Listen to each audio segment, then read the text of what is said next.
Are you ready for the truth? Because The Wheel of Time Season 3 promised us an unforgettable finale. But what we got left me stunned for all the wrong reasons. Half-finished stories, baffling choices, and emotional moments robbed of their power.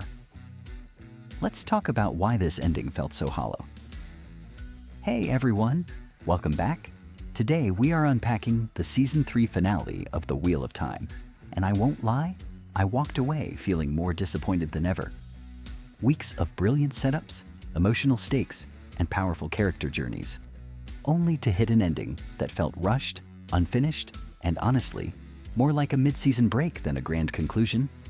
So grab your favorite drink, sit back, and join me as we walk through every frustrating, confusing, and yes, still sometimes intriguing moment from this episode. Rand's story, when payoff feels like a copy-paste. Let's begin with Rand, the centerpiece, the dragon reborn. For weeks now, the show has built toward this. His rise, his acceptance of being the Karakarn, his claim to leadership, and his journey toward embracing power. Since episode 4, arguably the best of the season, we've been waiting for this moment. And when it finally came, it felt oddly familiar. Like I'd already seen this scene play out before, because in many ways, I had. The finale recycled the same beats from the end of Season 2. Rand facing off against skepticism, declaring his identity, and symbolically stepping into his role. Only this time, the emotional weight didn't land. The stakes didn't hit the same way. Even when Lanfear showed up mid-ceremony, bringing that chaotic energy, the moment lacked the tension it deserved. And yes, Moiraine stepping in to fend her off was visually sharp, but it felt more like ticking a box than a moment of triumph. The show tried to inject one last spark with Egwene, watching Rand wield his power, teasing a darker path ahead. But after all the waiting, this wasn't enough to save the ending from feeling painfully underwhelming. The Tanchico group, stuck in the middle of their own story. Now let's shift focus to the group in Tanchico. This storyline had all the ingredients for tension. A desperate race to stop Liandrin, the hunt for the collar, fighting off loyalists to the Black Aja, all while navigating the emotional aftermath of Nynaeve's experience in the Arches. And there were glimpses of brilliance. Nynaeve tapping into the strength of her daughter's memory to escape drowning was one of the few emotionally genuine moments in the finale. A reminder of how deep her scars run and how strong her will has become. But the problem? For every strong moment like that, there were 3 more that felt like awkward, forced setups for Season 4. We saw Elaine learning the truth about her mother's consort, Lord Gabriel, actually the Forsaken Raven. A twist that should have been jaw-dropping.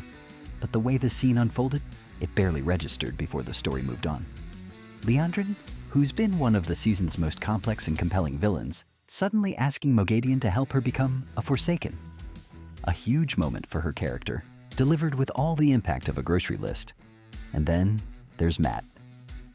His side story stood out, but for all the wrong reasons, walking through that red gate, confronting the strange blue and orange creature, wiping his mind clean of the Horn's heroic memories, only to be hung from the archway, just like Min's vision had warned. Min saves him, of course, but the whole sequence left me more confused than concerned. Why spend so much time teasing the Tanchico group's mission, only to sideline it in the finale? Instead of resolution, the episode just kept stacking more questions on top of the old ones. If you're still with me, I know you feel the same frustration, and if you don't want to miss any of my breakdowns or deep dives, now's the perfect time to hit that subscribe button and join the conversation. Elaida's coup, a masterclass in rushed storytelling. Now let's talk about the White Tower, and possibly the most frustrating part of the entire finale. Elaida's betrayal was meant to be a shocker, her long-running feud with Siwan finally boiling over into a coup. And yet, it felt like the show skipped half the buildup and just hit fast forward. The flashback of Elaida's failed Merlin seat bid, the backroom scheming, the strategic betrayal of her sisters. This should have been a masterclass in political intrigue. Instead, it was a rushed bullet point on the show's checklist. A votus for the future of the tower and for Siwan's life, held without the full council present.